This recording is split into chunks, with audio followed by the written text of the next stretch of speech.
जब GB Pant chief minister थे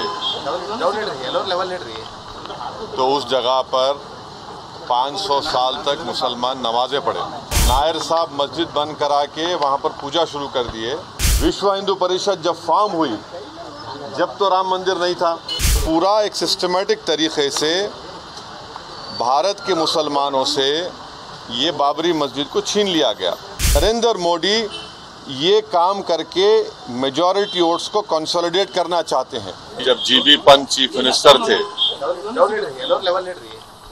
तो उस जगह पर 500 साल तक मुसलमान नमाजें पढ़े। कांग्रेस के जीबी पंत मुख्यमंत्री थे, रात के अंधेरे में उसमें मूर्तियां रख दी गई। मेरी मस्जिद थी, है और रहेगी। उन्होंने मूर्तियां नहीं निकाले। और फिर वहां पे कलेक्टर थे जिनका नाम था नायर। नायर साहब मस्जिद बंद करा के वहां पर पूजा शुरू कर दिए। और 1950s में नायर साहब जनसंघ के पहले मेंबर ऑफ पार्लियामेंट बने। फिर 1986 में लॉक्स खोले गए, बगैर मुसलमानों को सुने। बूटा सिंह शिलान्यास कर दिए। 6 दिसंबर 1992 को सुप्रीम कोर्ट को ये वादा करके बीजेपी संघ परिवार बाबरी मस्जिद को डिमोलिश कर दिए, शहीद कर दिए। और बीजेपी के पास ये मुद्दा कब आया आपको मालूम? आप लोग मालूम बीजेपी कब उठाई? 1989 में पालनपुर में बीजेपी रेजोल्यूशन पास करी। विश्व हिंदू परिषद जब फॉर्म हुई, जब तो राम मंदिर नहीं था। महात्मा गांधी बोले क्या? महात्मा गांधी इस बारे में बोले, उन्होंने तो बहुत बड़े, उन्होंने तो हे राम बोल के मारने वाला गोली मारा उनको, गोडसे, उनके जबान से ही तो निकला था। वो बोले क्या? नहीं बोले। तो ये पूरा एक सिस्टमेटिक तरीके से भारत के मुसलमानों से ये बाबरी मस्जिद को छीन लिया गया। सुप्रीम कोर्ट का यकीनन फैसला है। सुप्रीम कोर्ट हमारे मुल्क की आखिरी एपेक्स कोर्ट है। टाइटल सूट था, तो टाइटल सूट में सुप्रीम कोर्ट ने यह कह दिया कि फेथ की बुनियाद पर हम ये जगह मुसलमानों को नहीं दे सकते।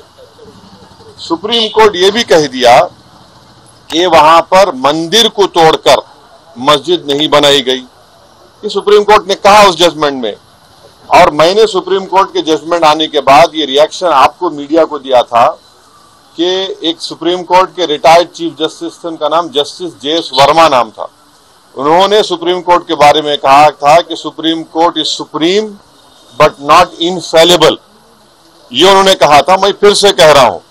और मैंने उस वक्त ये कहा था कि ये जजमेंट आने के बाद ऐसे कई मुद्दे खुल जाएंगे, जिसको अंग्रेजी में बोलते हैं Pandora box will be open. और आज आप देख रहे हैं कि हर जगह पर संघ परिवार जाकर ये बोलता है कि नहीं, यहां पर मस्जिद नहीं थी। ये मेरा मानना है, ये मेरा बोलना है, हम ये बोल रहे हैं। अगर जीबी पंत मूर्तियां हटा देते तो क्या आज ये दिन देखना पड़ता हमारे को? अगर 1986 में ताले नहीं खोले जाते तो क्या आज ये दिन आता? क्या अगर 6 दिसंबर को बाबरी मस्जिद डेमोलिशन नहीं होता तो क्या ये दिन देखना पड़ता? ये सवाल है हमारे, इसका जवाब कोई दे ही नहीं रहा है। और फिर ऊपर से जो अपने आप को सेकुलर बोलते हैं, वो बोल रहे हैं कि दिल्ली का मुख्यमंत्री और जो अलायंस में है, हम हर ट्यूसडे को सूरजकंड पाठ और हनुमान चालीसा स्कूल में, गवर्नमेंट स्कूल में पढ़ाएंगे। गवर्नमेंट स्कूल का कोई रिलीजन होता है क्या? हाँ, अभी तो सबका झगड़ा चल रहा है। क्या झगड़ा है ये? झगड़ा क्या है? अगर मोदी नहीं रहते तो हम भी चले जाते। हम उन सबसे पूछ रहे कि बताओ, ये जो मैं बातें कर रहा हूं, 3 इंपॉर्टेंट इंसिडेंट्स बोल रहा हूं। जीबी पंत जब चीफ मिनिस्टर थे 1986, 6 दिसंबर 1992, इस पर क्या बोलना है आप लोगों का? बोलो। कोई नहीं बोलता। इसलिए नहीं बोलता क्योंकि सबको मेजॉरिटी कम्युनिटी के वोट्स को हासिल करने का झगड़ा है। और नरेंद्र मोदी ये काम करके मेजॉरिटी वोट्स को कंसोलिडेट करना चाहते हैं। और इससे एक पैगाम दे रहे हैं भारत के मुसलमानों के कि आपका भारत की पॉलिटिक्स में आपका क्या मुकाम है, आपकी प्लेस क्या है, ये बताया जा रहा है।